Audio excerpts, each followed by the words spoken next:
We'll turn to Nehemiah again in chapter 1, please. Nehemiah chapter 1 and verse 1. We'll just read this passage through again, this prayer of Nehemiah's. We started looking at it last week. But verse 1, it says, "The words of Nehemiah, the son of Hakaliah, came to pass in the month Chislew in the 20th year, as I was in Shushan the palace, that Hanani, one of my brethren, came, he and certain men of Judah. And I asked them concerning the Jews that had escaped, which were left of the captivity, and concerning Jerusalem. And they said unto me, The remnant that are left of the captivity there in the province are in great affliction and reproach. The wall of Jerusalem also is broken down, and the gates thereof are burned with fire. And it came to pass, when I heard these words, that I sat down and wept and mourned certain days, and fasted and prayed before the God of heaven, and said, I beseech thee, O Lord God of heaven, the great and terrible God that keepeth covenant and mercy for them that love him and observe his commandments. Let thine ear now be attentive, and thine eyes open, that thou mayest hear the prayer of thy servant, which I pray before thee now, day and night, for the children of Israel, thy servants, and confess the sins of the children of Israel, which we have sinned against thee. Both I and my father's house have sinned. We have dealt very corruptly against thee, and have not kept the commandments, nor the statutes, nor the judgments which thou commandest thy servant Moses. Remember, I beseech thee, the word that thou commandest thy servant Moses, saying, If ye transgress, I will scatter you abroad among the nations. But if ye turn unto me, and keep my commandments, and do them, though there were of you cast out unto the uttermost part of the heaven, yet will I gather them from thence, and will bring them unto the place that I have chosen to set my name there. Now these are thy servants and thy people, whom thou hast redeemed by thy great power and by thy strong hand. O Lord, I beseech thee, let now thine ear be attentive to the prayer of thy servant, and to the prayer of thy servants who desire to fear thy name. And prosper, I pray thee, thy servant this day, and grant him mercy in the sight of this man, for I was the king's cupbearer." Amen. May the Lord just bless that reading to our hearts. We looked last week at the events leading up to Nehemiah's prayer here in Nehemiah chapter 1.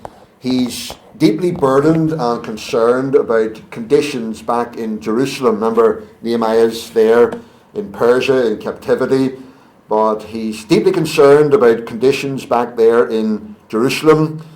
Being a deeply spiritual man, a man who was in touch with God, Nehemiah's heart lay with the people of God and with the city of God. And so whenever he heard this about this awful state that the city and the people were in, he couldn't not but be serious with God and take this situation seriously and mourn and fast and pray. So I want us to look a little closer at Nehemiah's response here before we actually get into this prayer that he prays here. And it's really verse 4 where he says, "And it came to pass when I heard these words," that's the report about the awful state that Jerusalem was in. "It came to pass when I heard these words that I sat down and wept and mourned certain days, and fasted and prayed before the God of heaven." Well, you notice three things that Nehemiah did here whenever he heard this report, his response to this news. We're told first of all that he sat down and wept. Think of Nehemiah's immediate reaction here whenever he hears this news. It was extreme, really, to say the least. It wasn't that he merely felt bad for Jerusalem and the people back there. Oh, that's terrible, poor people kind of attitude. No, he was deeply affected whenever he heard this news about their affliction. And it was just as if he had no strength left in his body. He says he sat down. He just had to sit down. He had no more strength, it would seem, to even stand. He was so physically affected by this news. He just sat down, he began to weep and to mourn. Surely Nehemiah's reaction here is a deep challenge to us. At times it's easy for us to look at the present state of the church, our lifelessness and our powerlessness, and it's easy for us just to merely feel bad about the situation, to merely say, how terrible things are. Our churches, our prayer meetings are empty, and our things are dead and lifeless, and our message is falling on deaf ears, and we're having such a little impact on the situation. And how terrible is all this? It was easy for us to just to have that attitude and just to stop at that, just feeling bad about the situation. But the challenge really is, are we so deeply affected by the situation? Are we so deeply moved like Nehemiah was here whenever he heard about the awful state of his people and city? Are we so deeply moved by even the present state of things that we're actually physically affected, that it drains us physically like it did Nehemiah here? Does it lead us to mourn? Nehemiah says here, not only did he sit down, but he wept. He was so moved, he was so troubled, he was so affected by this situation, and was so concerned about this need amongst God's people that he had no more strength physically. He sat down and he wept. And surely that's a challenge to us tonight as we think of how things are today. Are we so moved, are we so affected that we have no physical strength left, that we just mourn and weep? Not mere crocodile tears, but tears of genuine concern. That's the first thing that Nehemiah did here. He sat down and he wept. He was so affected by this news.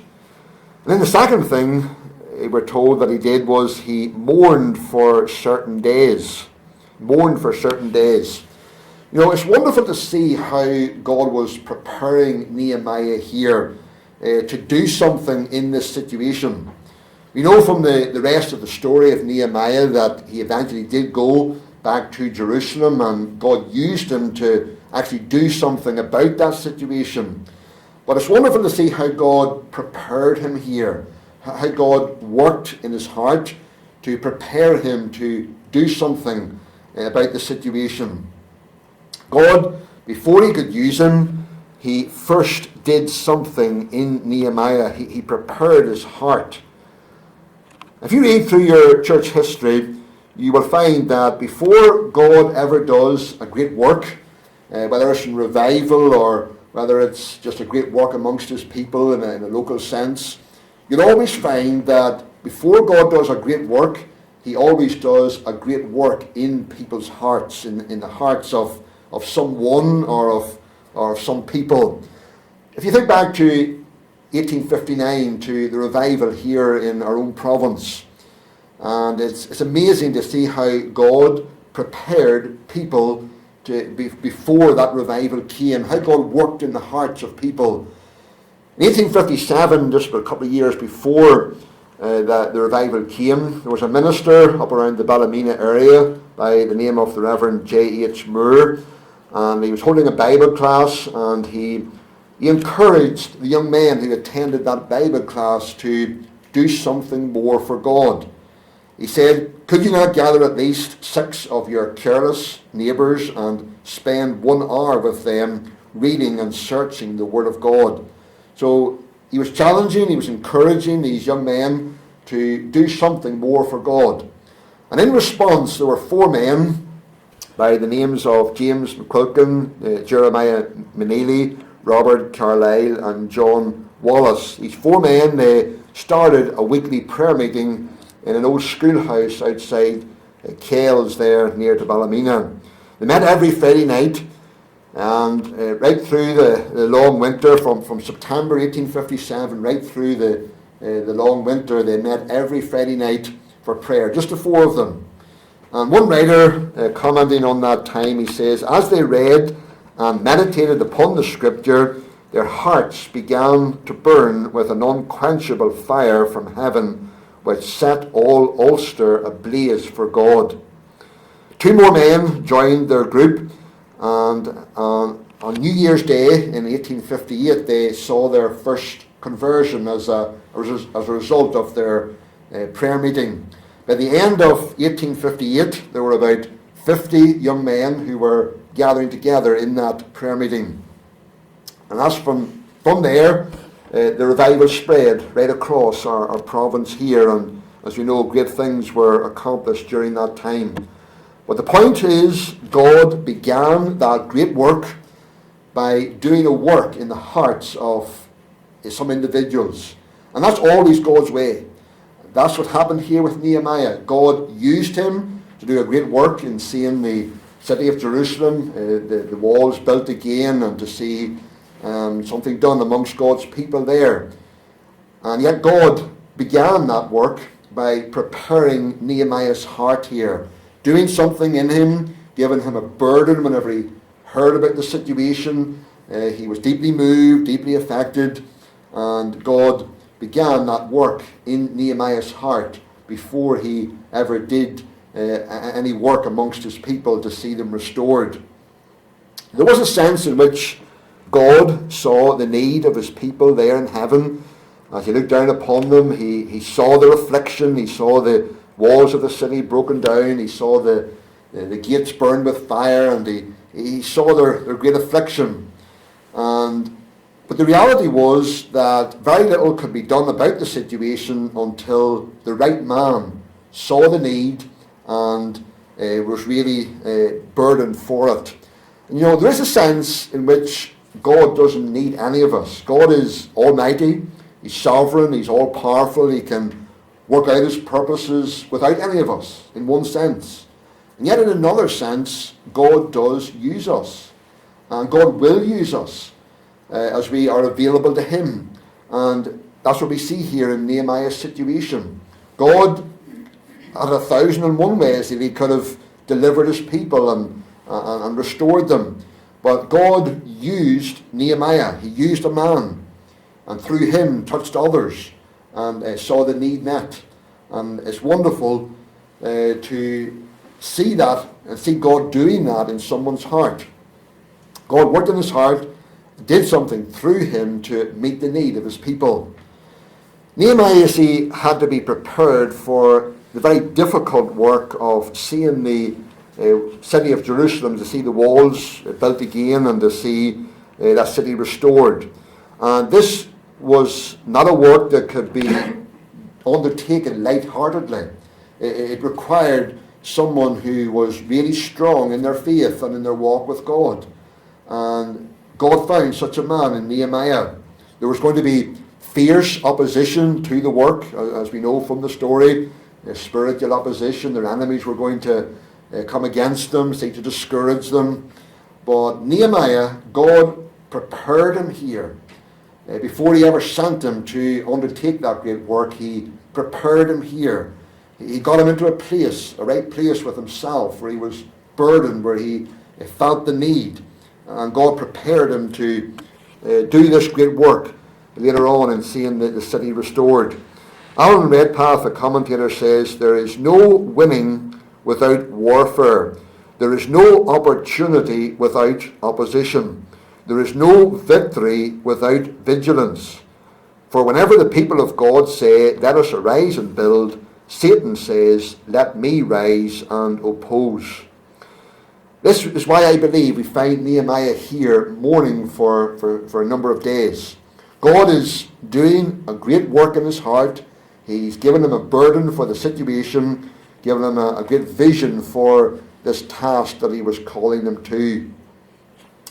So the third thing that Nehemiah did here is, we're told that he fasted and prayed.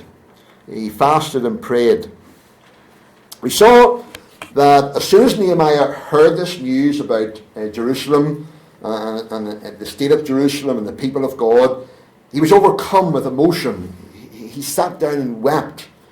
But it's interesting to note that his reaction went beyond an immediate emotion.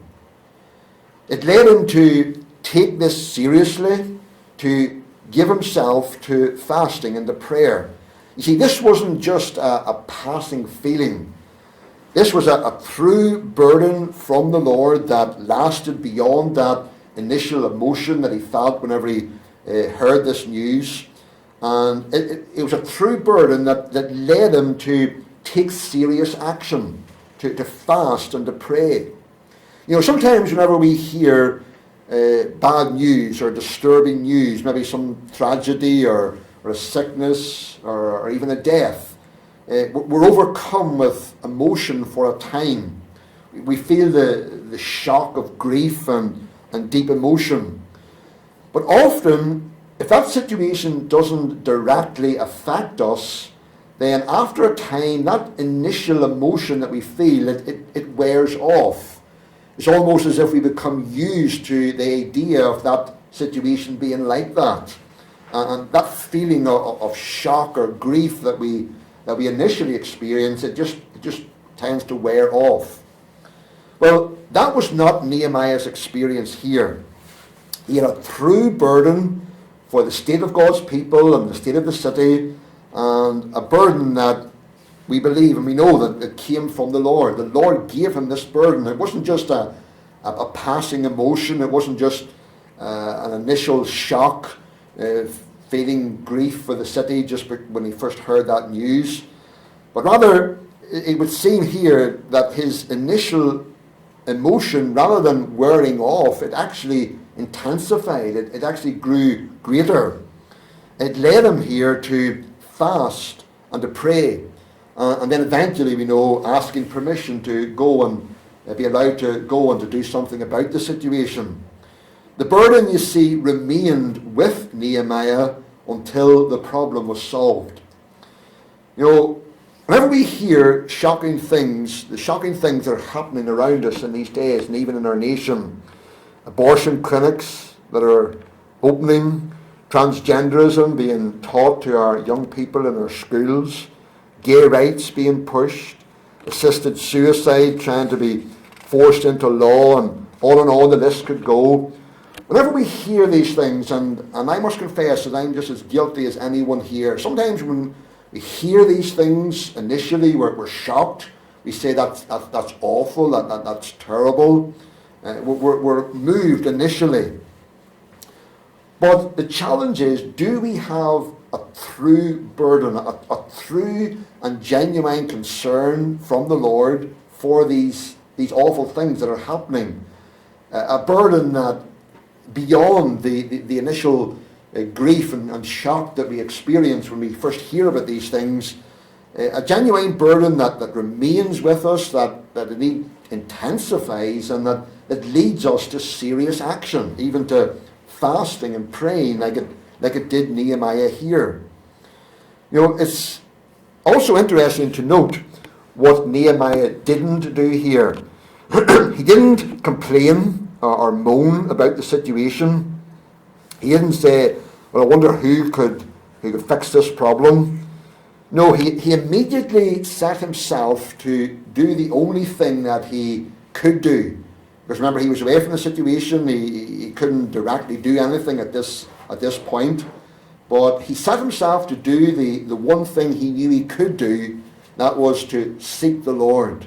To just come before the Lord, to earnestly seek him and pray about the situation. And even to the point of fasting and seeking the Lord with all of his heart. Now, why did Nehemiah fast here? What is the purpose of fasting? You know, we don't hear much about fasting in these days, and I fear it's something that many Christians don't do. But what is the purpose of fasting?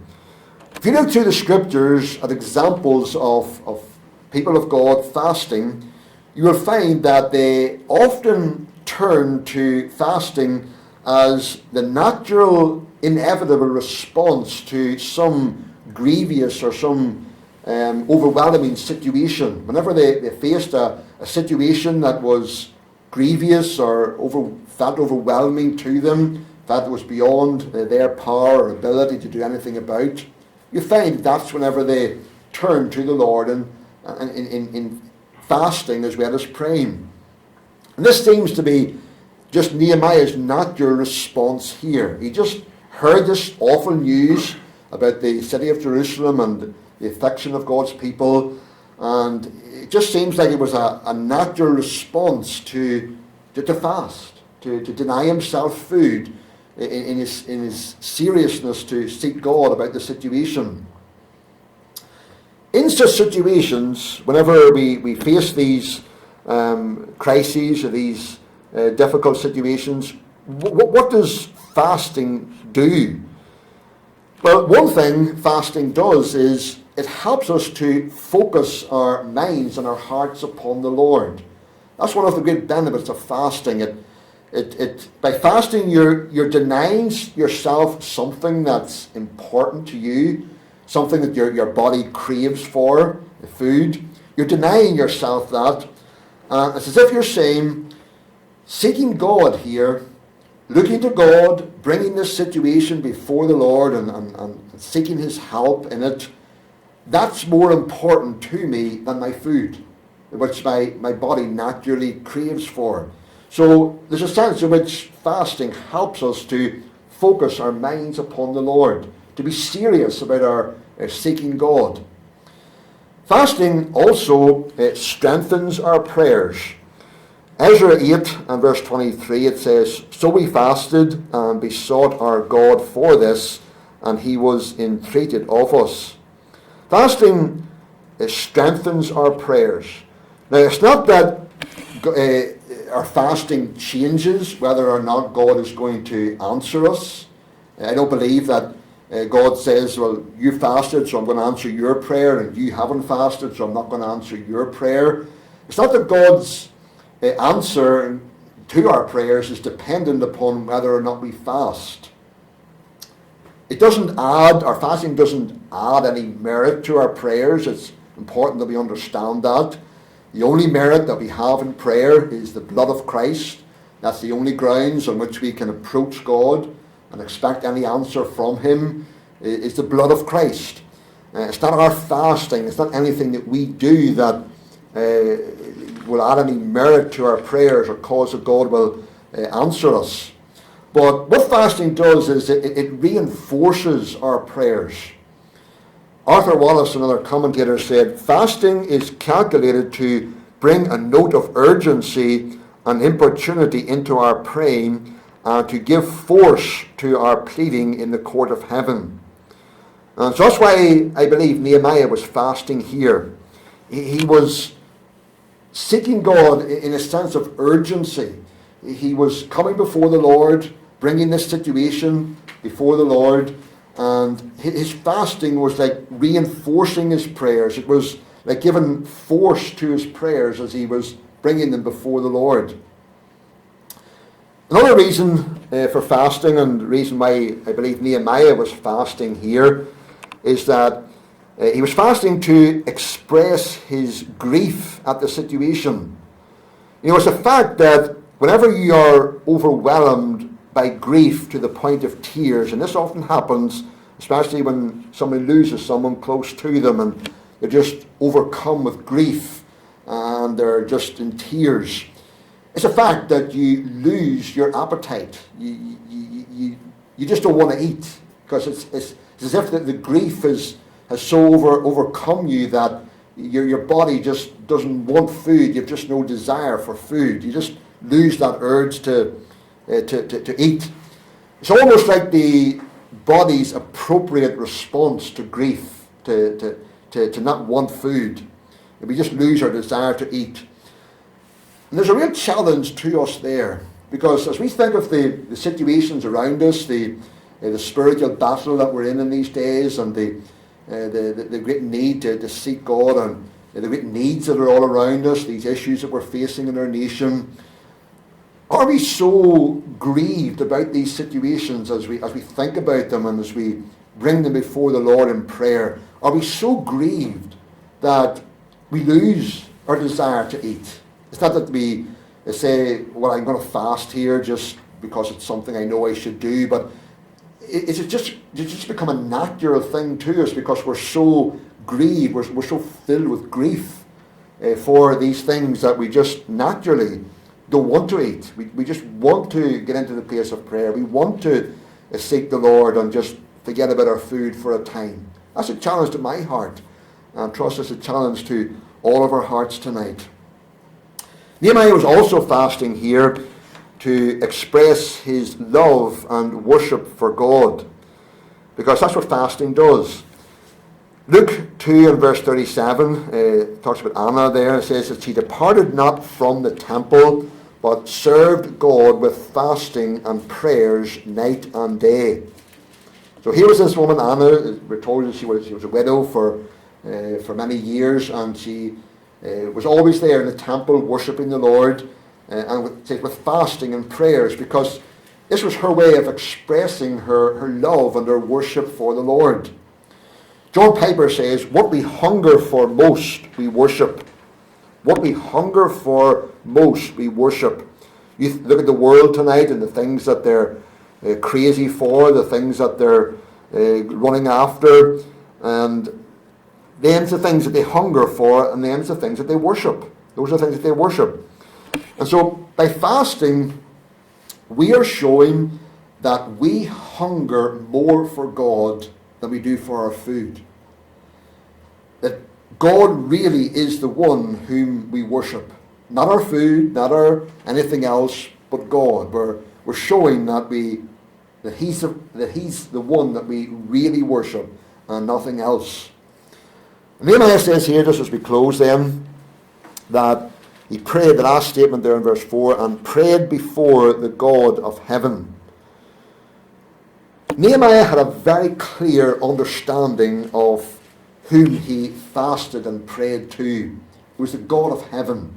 He knew that the God of heaven was the only one who could do something about this situation. And we look around us and we see people, and they worship and they look to many things. They have many gods, many things that they trust in. When people are in trouble, they turn to so many things to help them. So many gods.